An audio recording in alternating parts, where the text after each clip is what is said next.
एक जोमेटो वाला एक केस हुआ है जी जहाँ पे लड़की बोल रही है कि उसे जोमेटो गाय ने उसे मारा है जी एंड जी लड़का उसमें अलग दिखाता है। इस पे क्या कहना जोमेटो ने जोमेटो जी कैमरा जोमेटो के एग्जीक्यूटिव ने उस लड़की का कहना सुना और सुनकर जोमेटो के एम्प्लॉय को सस्पेंड किया, करेक्ट। लेकिन क्या हम ये कहते हैं कि लड़की हमेशा सही होती है और लड़का हमेशा गलत होता है? बिल्कुल नहीं, हम ये नहीं कह रहे हैं।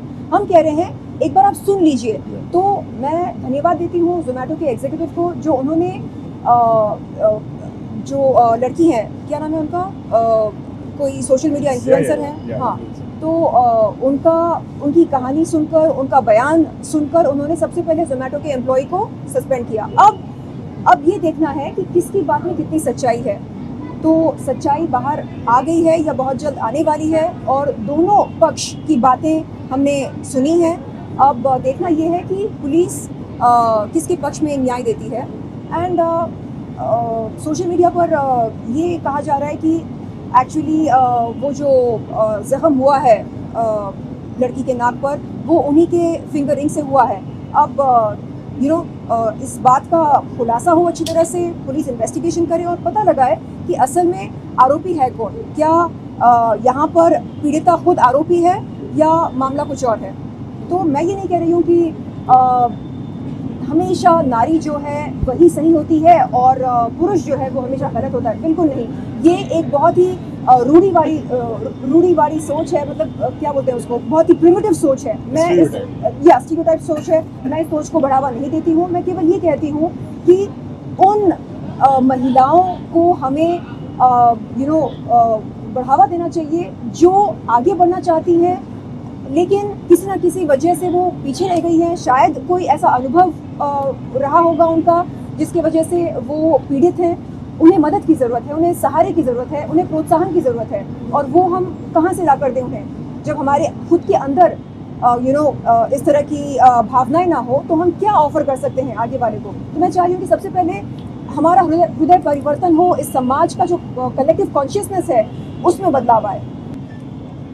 मेरा ये मानना है कि ऐसा कोई क्षेत्र नहीं है जिसमें नारी ने अपना परचम न लहराया हो, ऐसा कोई कार्य नहीं है जो नारी ने न कर दिखाया हो, लेकिन फिर भी नारी को अपने अस्तित्व के लिए लड़ना पड़ता है। ऐसा क्यों? आप बताइए ऐसा क्यों?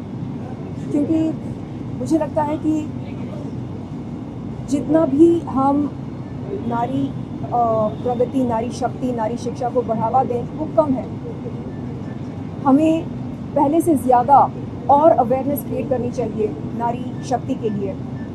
आज आपने देखा कि हमारे साथ पायल घोष मौजूद थे और मैंने पायल घोष को सपोर्ट किया सोशल मीडिया पर जब उन्होंने इस बात का खुलासा किया कि उनके साथ यौन शोषण हुआ था। कई लोगों ने उन पर उंगली उठाया और ये पूछा कि हम ये कैसे मान लें कि आपके साथ वो हुआ जो आप होने का दावा कर रही हैं। हम इस तरह के सवाल क्यों उठाते हैं? हम ये क्यों मानते हैं कि जब कभी कोई नारी अपने यौन शोषण के बारे में कोई बात रखती है समाज के सामने, वो केवल एक पब्लिसिटी स्टंट होता है? ऐसा क्यों मानते हैं हम? ये सोच कैसे पैदा होती है और क्यों पैदा होती है? हम क्यों विश्वास नहीं करते नारी पर? और शायद हमारे इस बर्ताव की वजह से ऐसी बहुत महिलाएं हैं जो आगे आकर अपने इस तरह के अनुभव के बारे में नहीं बताती हैं। उन्हें लगता है कि अगर मैं कुछ बोलूं तो ये आरोप लगाया जाएगा कि ये कोई पब्लिसिटी स्टंट है, जो कि नहीं है। तो मैं चाहती हूं कि हम नारी पर विश्वास करें, नारी का सम्मान करें और यदि कोई नारी, कोई पीड़िता सामने आकर कहती है कि उसके साथ कुछ गलत हुआ है, हम सबसे पहले उसकी बात सुने और कानूनी तौर पर क्या करना है, क्या नहीं करना है, इसका फैसला वो करेगी या उनके वकील करेंगे। लेकिन हम कम से कम सुन तो सकते हैं कि वो क्या कहना चाह रही है। सुनने से पहले ही हम ये वर्डिक्ट देते हैं कि नहीं, ये यकीनन कोई स्टंट होगा, इसको पब्लिसिटी चाहिए, ये चाहिए, वो चाहिए। इस तरह का हम मीडिया ट्रायल करना शुरू करते हैं, जो कि गलत है। तो मैं चाह रही हूँ कि हम तहे दिल से नारी का सम्मान करें और अच्छी तरह ये समझ लें कि बगैर नारी के विकास के देश का विकास कैसे हो सकता है? शर्लिन, आपसे बहुत सारी महिलाएं इंस्पायर होती है, आपको कौन इंस्पायर करता है आपकी लाइफ में? मुझे कौन इंस्पायर करता है? मैं मेडिटेशन करती हूँ हर सवेरे। आजकल मैं 6:30 बजे उठ रही हूँ। मैं चाहूँगी कि और जल्दी उठूँ। तो उठकर जब एकांत में बैठती हूँ बहुत अच्छा लगता है। एंड खुद को मैं शक्तिशाली महसूस करती हूँ एकांत में बैठकर। एंड मुझे लगता है कि बहुत ज़रूरी होता है स्पिरिचुअल होना, कुदरत की ताकत के साथ जुड़ना। हेडिंग इंडिया ने कम film actress social media influencer भी बड़ा कॉन्सेप्ट है। आपको यहाँ पर किस एक्ट्रेस मुझे लगता है ये अवार्ड मुझे दिया गया निडर होकर अपनी बात को सामने रखने के लिए। अभी हाल ही में मैंने कुछ खुलासे किए थे और मुझे लगता है कि बात यहाँ पर सिर्फ खुलासे करने की नहीं है।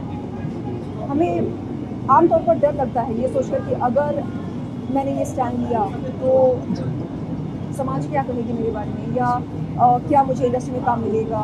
मैंने अभी पिछले साल की बात की है, मैंने एक बहुत ही डेयरिंग स्टैंड लिया। मैंने कहा कि मैं ड्रग्स के खिलाफ हूँ, मैं बॉलीवुड में अंडरवर्ल्ड के प्रेजेंस के खिलाफ हूँ। और उसके बाद मेरे कई दोस्तों ने मुझे कॉल करके बोला कि मुझे इतना डेयरिंग नहीं बनना चाहिए क्योंकि इसके बहुत हार्श कॉन्सिक्वेंसेस हो सकते हैं, क्योंकि इंडस्ट्री में बहुत सारे लोग नशीली पदार्थों का सेवन करते हैं। तो इस तरह उनके खिलाफ जाकर स्टैंड लेना शायद फ़ायदेमंद नहीं होगा। तो मैं नुकसान और फ़ायदे के बारे में नहीं सोचती हूँ। मैं ये सोचती हूँ कि मुझे क्या करना चाहिए। क्या माल का सेवन करना अच्छा होता है सेहत के लिए? बिल्कुल अच्छा नहीं होता। मैंने 2017 अक्टूबर में धूम्रपान करना छोड़ दिया। मैंने मार्च 2020 में शराब पीना छोड़ दिया। और मैं चाहती हूँ कि युवा ये अच्छी तरह जान ले, समझ ले कि ये चीज़ें अच्छी नहीं होती हैं। और जिन्हें हम आदर्श मानते हैं वो डिप्रेशन की नारे लगाकर माल का सेवन करते हैं। क्या ये अच्छी बात है? क्या आप एक अच्छा एग्जाम्पल सेट कर रहे हैं देश के युवा के लिए? नहीं, आप उनको अंधकार में ढकेल रहे हैं। क्या आपको ये शोभा देता है? आपको लोग आदर्श मानते हैं तो आप खुलकर उनसे कहो कि नहीं, दिस इज़ रॉन्ग, ये नहीं करना चाहिए। हमें लगता है नहीं, बस फिल्में करो, अवार्ड्स जीतो, एंडोर्समेंट्स करो, पैसा कमाओ, बस लाइफ सेट है। नहीं, आप देश के लिए क्या कर रहे हैं? आप देश के युवा के लिए क्या कर रहे हैं? तो ये सवाल मेरे लिए बहुत मायने रखते हैं। ये ज़रूरी नहीं है कि हर वो शख्स जो संस्कारी होने का दावा करता है वो वास्तव में संस्कारी हो, और हर वो लड़की जो अंग प्रदर्शन करती है वो वास्तव में शराबी हो या स्मोकर हो या नशेड़ी हो। ये ज़रूरी नहीं है। तो स्टीरियोटाइप से हमें बाहर निकलना चाहिए। एंड हमें ये सोचना चाहिए कि हम देश के लिए क्या कर रहे हैं। क्या कर रहे हैं आप देश के लिए? आप कोई मैसेज दे रहे हैं देश के युवा को? क्या मैसेज दे रहे हैं आप देश के युवा को? आप ये बोल रहे हैं कि जब आप डिप्रेस फील करते हैं, नो प्रॉब्लम, आप माल का सेवन करो, आप सुट्टा पियो, आप दमारो दम करो, आप नशेड़ी बन जाओ। ये क्या किस तरह का मैसेज है ये? हाँ, आपको नहीं पता कि इसके क्या कॉन्सिक्वेंसेस होते हैं? ड्रग्स एक बहुत ही खतरनाक चीज़ होती है। हमें तो ये मैसेज देना चाहिए कि प्लीज़ और भी कई रास्ते हैं डिप्रेशन से राहत पाने के लिए, ये एक रास्ता नहीं है। मैं चाह रही हूँ कि इंडस्ट्री के सभी लोग सामने आएं और एक होकर बोलें कि enough is enough, no more drugs, no more drugs, no more alcohol, no more rave parties, enough is enough.